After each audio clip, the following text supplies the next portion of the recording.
Good morning guys! So nandito tayo sa bagong project. Pre-selling po ito.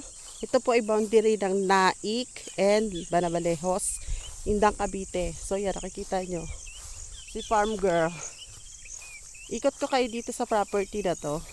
So per square meter po natin dito ay 2,000. Sa kas po yan. Ngayon pag in-installment nyo ng 1 year to pay, magiging 2,500 per square. Pag 2 years to pay, 3,000 per square. Pre-transfer yung title.